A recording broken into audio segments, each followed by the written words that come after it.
오늘 우리 찬양대의 찬양처럼 보이지 않는 것은 영원하기에 그 영원한 소망을 바라보며 오늘 또 구원받은 자의 삶을 믿음으로 살아가는 우리 모든 성도들 되기를 진심으로 축원합니다.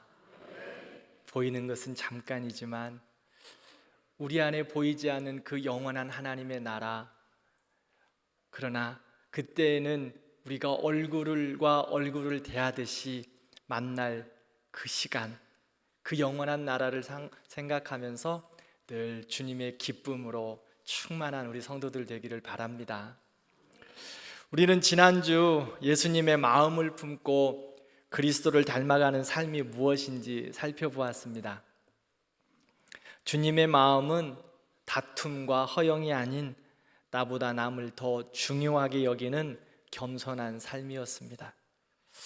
그렇게 예수님을 닮아가는 삶을 살아갈 때 하나님께 영광이 되고 하나님께 기쁨이 되는 삶이었습니다. 오늘 말씀은 예수님을 닮아가는 우리에게 계속하여 구원받은 삶을 살라고 권면하고 있습니다. 12절 말씀을 보면 나의 사랑하는 자들아 라고 불러댑니다. 예수님을 닮아가는 성도들아 라고 부르면서 너희 구원을 이루라 라고 말씀합니다. 너희 구원을 이루라는 말이 무슨 의미일까요? 우리가 구원받아 하나님의 자녀가 되었고 천국 시민이 되었는데 구원을 이루라 라고 말씀합니다. 그러면 아직 구원을 이루지 못했나? 아직 우리가 구원받은 사람들이 아닌가? 혹은 우리가 받은 구원이 상황에 따라서 달라질 수 있나? 이런 의문을 가질 수 있습니다. 구원은 세 가지 시제로 볼 수 있습니다. 첫째는 예수님 안에서 이미 받은 구원입니다. 다른 말로 하면 예수님을 믿음으로 말미암아 우리가 의롭게 되었습니다. 신학적인 용어로 이야기하면 칭의라고 말하지요. 그리고 현재에는 구원받은 하나님의 자녀들이 구원받은 삶을 살아가는 것입니다. 성화라고 말합니다. 들어보셨죠? 그리고 우리가 미래에는 구원의 완성으로 하나님 앞에 영광스럽게 서게 될 것입니다. 영화라고 말합니다. 우리는 예수님의 십자가의 은혜로 구원받았습니다. 그러나 이 땅을 살아가면서 구원받은 자의 삶을 살아가는 성화의 과정을 지나고 있으며 마지막 날 영광스럽게 주 앞에 서게 될 것입니다. 그러므로 너희 구원을 이루라 라는 말씀은 현재의 구원받은 자의 삶을 살라라고 말씀하는 것입니다. 이 땅 가운데서 구원받은 삶, 즉 천국 시민으로 살아가라는 말씀입니다. 두렵고 떨림으로 너희 구원을 이루라고 말하는데 두렵고 떨림이란 말은 하나님을 향한 경외함을 말하고 있습니다.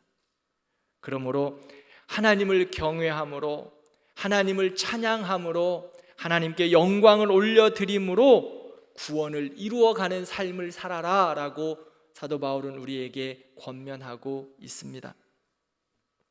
그런데 우리가 하나님을 경외함으로 구원을 이루어가는 삶을 살아가는데 하나님께서 그 일을 함께 이루어 가신다고 말씀합니다. 구원을 이루어가는 성화의 과정 가운데서 우리를 혼자 두지 않으시겠다고 말씀하십니다. 13절 말씀을 보면 우리 안에서 행하시는 이는 누구라고 말씀합니까? 그렇습니다. 하나님입니다. 여기 보면 소원이라는 단어가 또 있지요. 누구의 소원일까요? 하나님의 소원입니다. 행하게 하신다는 말은 무슨 말일까요? 하나님의 능력으로 일한다는 말입니다.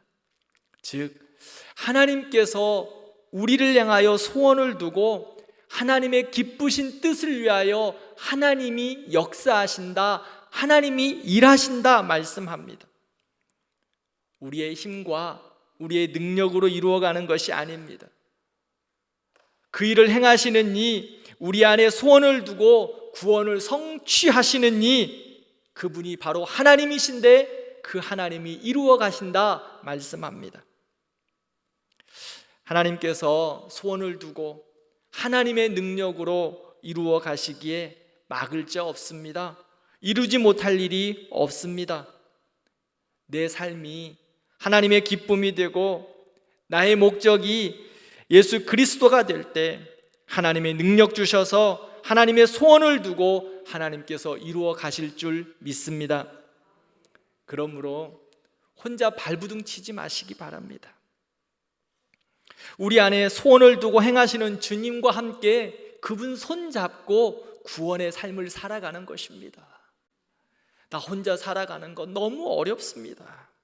그러나 주님께서 우리 손 잡고 가시기에 우리도 그분 손 잡고 의지해 가면 우리의 믿음의 걸음이, 구원받은 자의 삶의 걸음이 훨씬 가볍고 훨씬 기쁘고 훨씬 더 행복할 것입니다.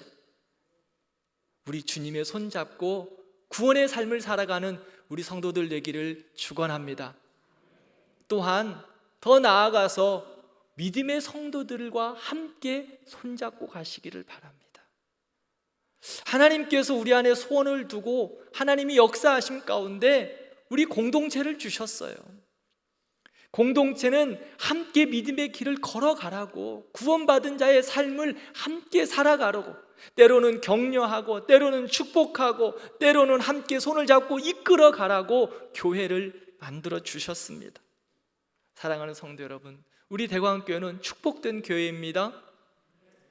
하나님께서 영광 가운데 우리 교회 성도들을 함께 걸어가게 하셨습니다. 우리 주님과 함께 걸어가지만 그 함께 걸어감에 있어서 옆에 있는 성도들의 손을 잡고 함께 걸어갈 때 우리의 믿음의 길은 더 가볍고 더 행복하고 더 즐거울 줄 믿습니다. 그러기에 함께 동역해 주십시오. 우리 주님과 함께 걸어가는 그 길에 우리 성도들도 동역해 주세요. 함께 그 자리에 있어 주세요. 지난주에 말씀했죠? 권면, 위로 함께 있는 거예요. 저도 여러분들의 믿음의 삶 가운데서 함께 있으려고 노력하겠습니다. 아니, 함께 여러분들의 손을 잡고 걸어가겠습니다. 그렇게 믿음의 삶 속에서 구원받은 자의 삶을 살아가는 것, 하나님께서 우리에게 힘을 더하시고 우리 공동체에 은혜를 더하여 주실 줄 믿습니다. 사랑하는 성도 여러분, 우리는요 하나님의 소원입니다. 하나님의 기쁨입니다. 그러므로 구원받은 삶을 살아가는 은혜와 기쁨이 우리 모든 성도들에게 충만하시기를 기도합니다. 구원받은 삶을 살아가는 자들의 그런 모습은 어떤 모습일까요? 첫 번째로 흠없는 자녀로 세상 가운데서 빛으로 살라고 말씀합니다. 구원받은 자들의 삶의 모습은 빛으로 살아가는 것입니다. 우리 15절 말씀을 함께 읽겠습니다. 이는 너희가 흠이 없고 순전하여 어그러지고 거스르는 세대 가운데서 하나님의 흠없는 자녀로서 그들 가운데 빛들로 나타내며 아멘. 어그러지고 거스른다라는 뜻은요, 비틀어졌다, 구부러졌다, 틀어졌다, 잘못됐다, 이런 의미입니다. 세상은 죄로 인해 비틀어졌습니다. 구부러졌습니다. 그런데 이런 세상 속에서 흠없고 순전하게 살라고 말씀합니다. 흠없고 순전하다는 말은요, 불순물이 없다는 겁니다. 깨끗하다는 것입니다. 거룩하고 정결하게 살라는 것입니다. 그것이 바로 하나님의 백성들의 삶의 모습입니다. 그리고 거기서 머무는 것이 아니라 빛으로 나타내라 라고 말씀합니다. 어두운 세상에, 구부러진 세상에, 비틀어진 세상에, 깨어진 세상에 빛으로 비춰내라 라고 말씀하고 있습니다. 마태복음 5장을 보면 주님은 우리에게 너희는 세상에 뭐라고 말씀하셨죠? 빛이다 라고 말씀하셨습니다. 너희는 세상의 빛이다.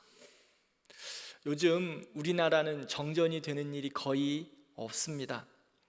제가 어렸을 때만 해도 정전이 되는 날들이 종종 있었습니다. 그래서 가정에 꼭 필수품이 있었는데 무엇이 있었죠? 그렇습니다. 후레쉬와 양초가 있었습니다. 캄캄한 암흑 속에 있으면 양초의 그 불빛 하나도 아주 강력하게 비추이기 때문입니다. 그래서 정전을 대비해서 꼭 가정마다 양초가 있었습니다. 세상은 어두움입니다. 그런데 우리에게 주님은 말씀하십니다. 너희는 빛이다. 그것이 바로 우리의 정체성입니다. 세상 가운데 빛으로 살아가는 것. 그런데 우리는 두려움과 부담감으로 나의 빛됨을 자꾸 감추려고 합니다. 그러나 어둠 가운데 빛은요, 드러날 수밖에 없습니다. 우리 대광교회 성도는요, 빛으로 드러날 수밖에 없어요. 아무리 감추려고 해도 하나님이 여러분들을 구원받은 하나님의 백성으로 부르셨기에, 빛이기에 우리는 드러날 수밖에 없습니다. 그러므로 주님과 함께 빛으로 살아가는 겁니다. 숨지 마시기 바랍니다. 두려워하지 마시기 바랍니다. 믿음으로 주님의 손 잡고 구원받은 자의 삶을 살아내는 것입니다. 빛으로 살아가는 것이 뭐라고 말씀합니까? 마태복음 5장 16절 말씀을 보면 너희 빛이 사람 앞에 비치게 하여 그들로 너희 착한 행실을 보고 하늘에 계신 너희 아버지께 영광을 돌리게 하라라고 말씀합니다.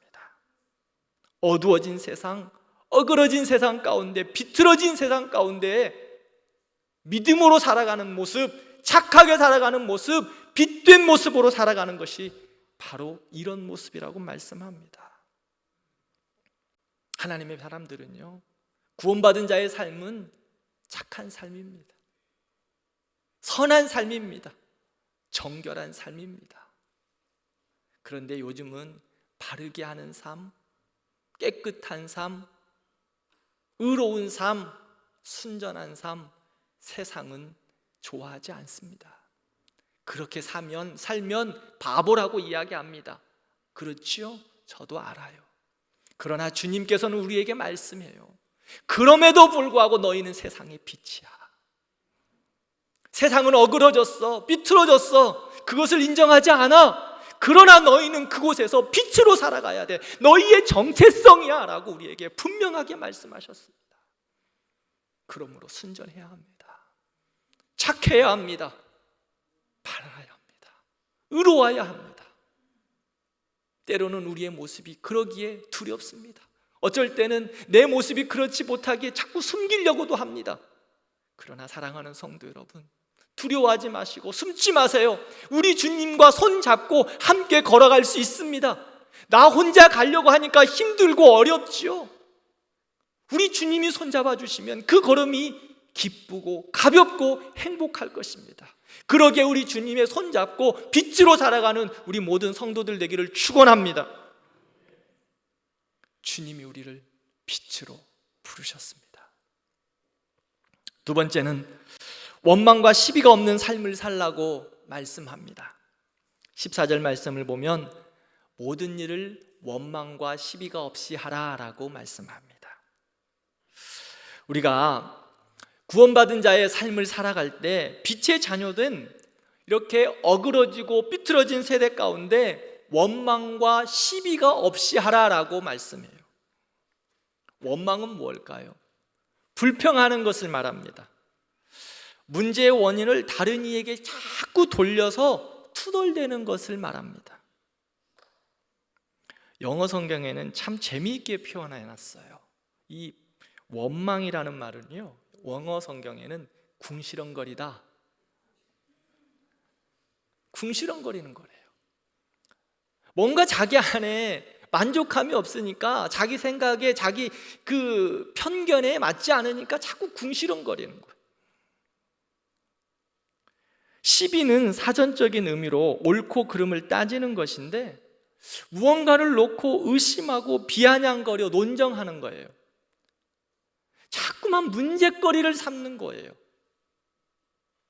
자꾸만 어렵게 만드는 거예요. 뭔가 논쟁을 하면 자기가 드러나는 것처럼 생각해서 자꾸 자기를 드러내려고 논쟁하는 것, 시비 거는 거예요.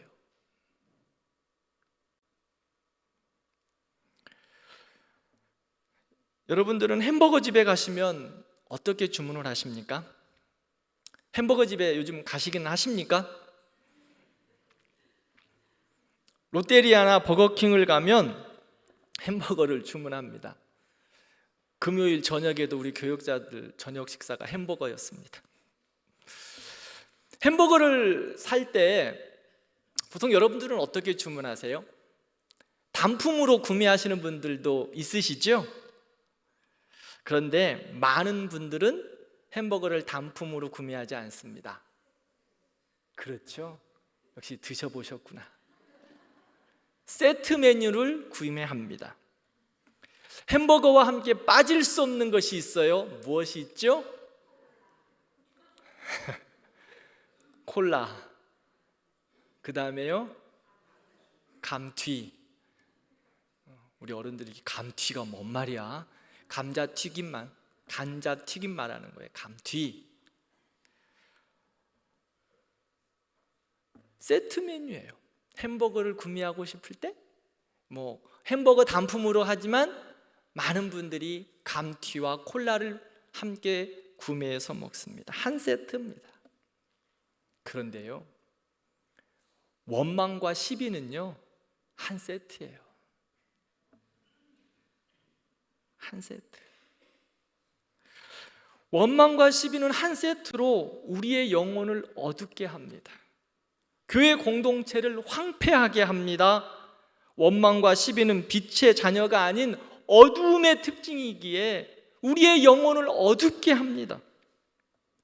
에베소서에 보면 원망과 시비는 어둠의 열매라고 말하면서 부끄러운 일이다 라고 말씀합니다.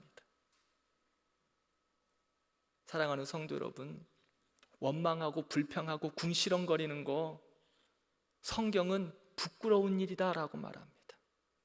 그것은 빛의 열매가 아니라 어두움의 열매로 부끄러운 일이다. 저는 우리 대광교회 성도들이 한 명도 부끄러운 일 없기를 바랍니다. 왜 부끄러운 일들이 많으신지 아멘이 정말 작네요.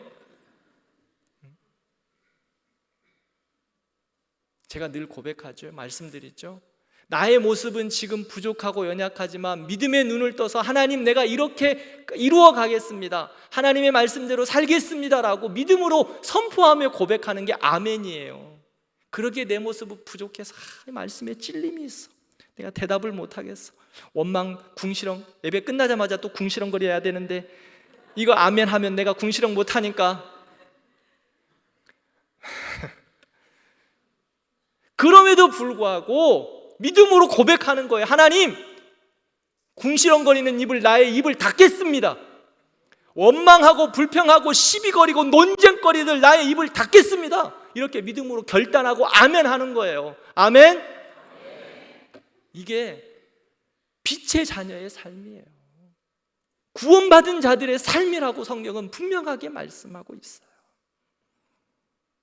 사랑하는 성도 여러분, 빛의 자녀로 구원받은 삶을 살아가는 것, 모든 일에 원망과 시비가 없이 살아가는 겁니다. 빛의 자녀들에게는요, 기쁨과 감사가 있습니다. 은혜가 있습니다. 소망이 있습니다. 그런데 생명의 말씀으로 인하여 빛으로 채우지 아니하면 그 공간에 뭐가 채워질까요? 원망과 시비가 채워집니다. 그러므로 불평이 가득합니다. 만나면 궁시렁거립니다. 이것은 우리들의 삶이 아니에요. 하나님의 백성들의 삶이 아니에요. 하나님을 경외하는 빛의 자녀들에게 나타나는 삶의 모습이 아니라는 겁니다. 지금 내 모습이 어렵다 그러면 하나님 앞에 자신을 돌아봐야 합니다. 나에게 마음에 찔림이 있으면 하나님 앞에 회개하고 자신을 돌아봐야 합니다. 어두운 세상의 빛으로 살아가는 구원받은 자의 삶은 모든 일에 원망과 시비가 없이 하라 분명하게 말씀하셨습니다. 꼭 기억하셔야 합니다. 구원받은 자들의 삶은 원망과 시비가 없는 겁니다. 원망과 시비는 사람의 관계를 깨트립니다. 메마르게 합니다. 여기서 끝나는 게 아니에요. 하나님과의 바른 관계를 이루어갈 수 없습니다. 왜요? 원망과 시비는 어두움의 일이기에 사단이 그 원망과 시비 가운데 우리를 자꾸 하나님에게서 멀어지게 하기 때문입니다. 구원받은 삶을 살 수 없게 하고 믿음의 성숙함을 이루지 못하게 합니다. 원망과 시비하면 생각나는 사람들이 있어요. 누가 생각납니까? 이스라엘 백성들, 출애굽한 이스라엘 백성들이에요. 그들은 하나님의 은혜로 애굽의 노예 생활에서 구원받았는데 그들에게 있어 끊이지 않던 것이 뭐예요? 불평과 원망과 시비였어요. 구원받았음에도 불구하고 죄의 노예 근성이 그들을 억누르고 있는 거예요. 구원받았어요. 출애굽했어요. 그럼에도 불구하고 애굽에서의 그 죄의 노예 근성이 그들을 꼭 잡고 있어요. 그래서 그들에게 조금만 어렵고 조금만 자기 생각이 맞지 않으면 불평과 원망이 끊이지 않아요. 그래서 하나님께서 그들을 어떻게 하셨습니까? 광야로 내모르셨어요. 하나님이 그들을 가나안으로 바로 인도하시지 않았습니다. 40년 동안 광야로 내모르셨어요. 그래서 그들을 하나님의 백성에 합당한 삶, 가나안에 들어갈 합당한 삶이 되게 하시기 위하여 40년 동안 훈련시키셨어요. 빛의 자녀로 살아가게 하도록 하나님이 광야에서 40년 동안 훈련시키셨다고요. 그럼에도 불구하고 40년 동안 그들은 불평이 끊이지 않아요. 애굽에서 고기 먹었는데 왜 고기를 주지 않느냐라고 불평합니다. 그들이 애굽에서 고기를 먹었으면 얼마나 먹었겠어요? 그들은 애굽에서 그들의 신분이 뭐였습니까? 노예였습니다. 종이었습니다. 종은 뭐 하는 사람이에요? 애굽 사람들의 고기를 같이 먹는 것이 아니라 애굽 사람들이 고기 먹으면 옆에서 고기 구워주는 사람들이었어요. 고기를 먹은 것이 아니라 고기 냄새를 먹은 사람들이 바로 이스라엘 사람들이라는 거예요. 혹이나 다 끝나고 나서 애굽 사람들이 고기 몇 조각 남겨놨으면 그때서야 고기 몇 조각 주워 먹었어요. 그런데 그들은 뭐라고 불평합니까? 내가 애굽에서 고기를 많이 먹었는데 먹기는 뭘 먹어? 마늘을 먹었는데 마늘을 먹기는 무엇을 먹어요? 냄새나 맡았겠지. 그런데 하나님 앞에 불평하는 거예요. 원망하는 거예요. 하나님의 인도하심과 은혜는 그때뿐이고 조금만 불편하면 불평, 자기 뜻에 조금만 안 맞으면 원망이 끊이지 않습니다. 하나님은 하나님을 신뢰하지 못하는 이스라엘의 불평과 원망을 정리하시기 위하여 광야에서 훈련시키셨습니다. 불평과 원망의 세대는 가나안에 한 명도 들어가지 못했습니다. 아론을 빼고. 불평과 원망의 시기는 어둠의 일이기 때문입니다. 하나님은 하나님의 백성들이 불평과 원망으로 어둠에 살기를 원하지 않으십니다. 그래서 그 노예 근성, 죄의 근성을 빼내기 위해서 광야에서 훈련시키셨습니다. 구원받은 삶이 아니기에 가나안에 들어가지 못하게 하셨고 그들을 훈련시키셨습니다. 사랑하는 성도 여러분, 하나님의 자녀들이 모든 일에 원망, 불평, 논쟁, 다툼 시기는 구원받은 사람들의 삶이 아닙니다. 우리의 언어가 아닙니다. 우리의 삶이, 우리의 행동이 아닙니다. 혹이나 우리에게 불평이 있고 원망과 시비가 있으면 주 앞에서, 하나님 앞에 삼가 주의해야 합니다. 그러므로 우리 모든 대광교회 공동체는, 그리고 하나님의 백성된 우리는 구원받은 자의 삶으로 원망과 시비가 없이 감사와 찬양과 기쁨의 언어, 그러한 고백이 끊이지 않기를 축복합니다. 마지막으로 구원받은 삶을 살라고 말씀하시면서 구원받은 자의 삶이 결코 헛되지 않다고 말씀합니다. 16절 말씀을 함께 읽겠습니다. 생명의 말씀을 밝혀 나의 다름질이 헛되지 아니하고 수고도 그리스도의 날에 내가 자랑할 것이 있게 하려 함이라. 아멘. 사랑하는 성도 여러분, 어그러진 세상 가운데, 비틀어진 세상 가운데 구원받은 자의 삶을 살아가는 것, 생명의 빛으로 살아가는 것, 때로는 너무 힘들고 어렵습니다. 그래서 주님이 우리에게 말씀합니다. 말씀을 밝혀 다름질하는 너희들의 그 걸음 결코 헛되지 않을 것이다. 때로는 우리가 지금 세상에 억눌릴 수도 있습니다. 그러나 그리스도 예수의 날에 자랑할 거다라고 말씀합니다. 오늘 찬양대의 고백처럼 보이지 않는, 지금으로는 내 눈으로 보이지 않는 그 영원한 나라를 우리는 소망하면서 살아요. 그 영원한 나라에 하나님 앞에 섰을 때 자랑할 것이 있다라고 말합니다. 하나님, 내가 구원받은 자의 삶을 살았습니다. 하나님, 힘들고 어려웠지만 내가 주님과 함께 기쁨으로 살았습니다. 정말 눈물 나는 일 많았지만, 불평하고 싶지만 불평하지 않고 궁시렁거리지 않고 주님과 함께 살았습니다. 주님, 이만하면 됐죠? 그렇게 주님 앞에 자랑할 때가 있다는 거예요. 그래서 사도 바울은 계속해서 우리에게 말씀합니다. 만일 17절에 이렇게 말씀하고 있어요. 만일 너의 믿음의 재물과 섬김 위에 내가 나를 전제로 드릴지라도 나는 기뻐하고 너희 무리와 함께 기뻐하겠다. 사도 바울은 교회를 위해서요, 복음을 위해서요, 구원받은 자의 삶을 살아감에 있어서요, 나를 전제로 드릴지라도 기뻐하고 기뻐하겠다라고 말씀합니다. 전제가 무엇일까요?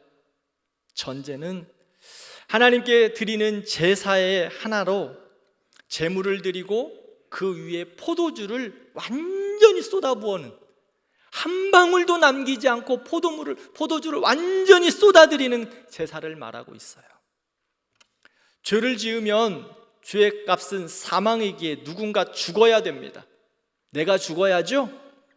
그런데 내가 죽을 수 없잖아요. 그러니까 번제를 드리고 포도주를 완전히 부어서 나의 피가 부어졌다는 것을 상징하는 거예요. 예수님께서 우리의 죄를 위하여 십자가에서 자신의 물과 피를 완전히 쏟으셨어요. 그것이 바로 전제입니다. 바울은 예수님께서 우리의 구원을 위해 전제를 드리셨기에, 완전히 쏟아 부으셨기에 우리도 구원받은 자의 삶을 살아감에 있어 주님과 같이 전제를 드리라고 말씀합니다. 완전히 쏟아 부어라. 완전히 쏟아 부어라. 자신을 비우고 낮추고 깨어지고 완전히 쏟아내는 삶을 살라고, 구원받은 자의 삶을 살라고 말씀합니다. 사랑하는 성도 여러분, 교회의 영광이 무엇일까요? 구원받은 자의 삶을 살아가는 겁니다. 전제로 부어진다고 할지라도, 우리의 모든 것이 쏟아 부어진다 할지라도 빛의 자녀처럼 살아가는 것입니다. 바울은 고백합니다. 너의 믿음의 재물과 섬김 위에 포도주가 완전히 쏟아 부어지는 전제와 같이 드려져도 나는 기뻐하고 기뻐할 것이다.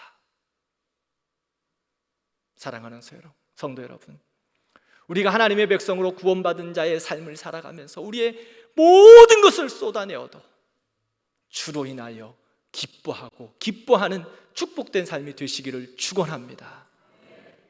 그리고 주의 몸된 교회를 위하여, 복음을 위하여 우리의 모든 것을 쏟아내는 삶을 살아가긴 우리 모든 성도들이 되기를 바랍니다. 사랑하는 이곳에 교사들도 계시고요, 목자들도 계시고 찬양대도 계시고 모든 교회의 부분에서 섬기고 수고하는 우리 모든 성도들도 계십니다.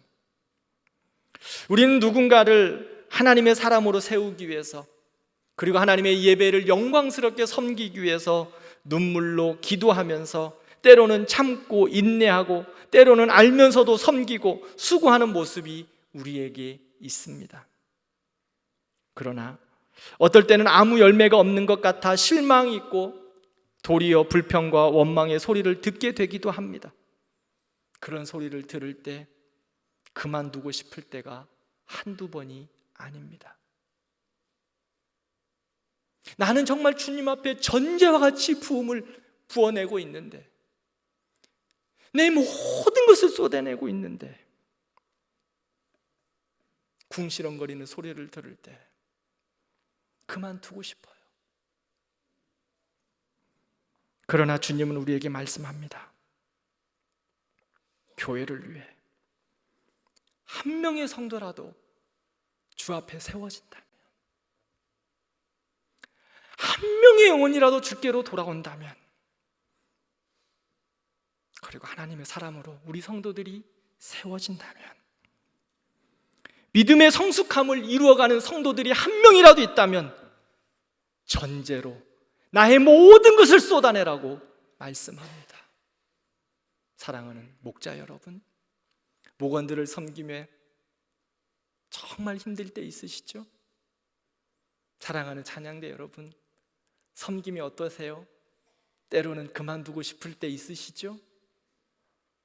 그러나 여러분의 찬양을 통하여 한 명의 성도라도 은혜가 된다면 전제와 같이 쏟아내는 우리 모든 성가대원들 되기를 바랍니다.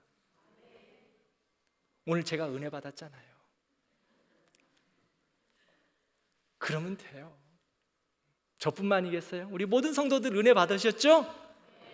그러면 되는 거예요. 일부 예배는 우리 교사들이 참 많이 참석하고 계세요. 교사 여러분 진심으로 감사해요. 이 말 안 듣는 우리 아이들 한 명 한 명 가슴으로 품고 기도하면서 섬기는 여러분들, 여러분들의 믿음의 삶과 나의 모든 것을 바울과 같이 전제로 다 쏟아내고 있으시잖아요.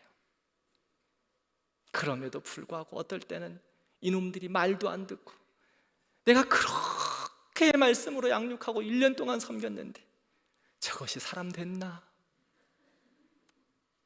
저것이 예수님 조금이라도 알기는 하나? 그렇게 낙심될 때 있으시죠? 그러나 사도 바울과 같이 전제로 끝까지 쏟아내는 우리 교사들 되기를 진심으로 축원합니다. 그것이 사도 바울의 고백처럼 기뻐하고 기뻐하는 고백이에요. 그 기쁨이 여기서의 자랑이 아니라 마지막 날 주 앞에 섰을 때 하나님 앞에 자랑할 수 있는 거예요.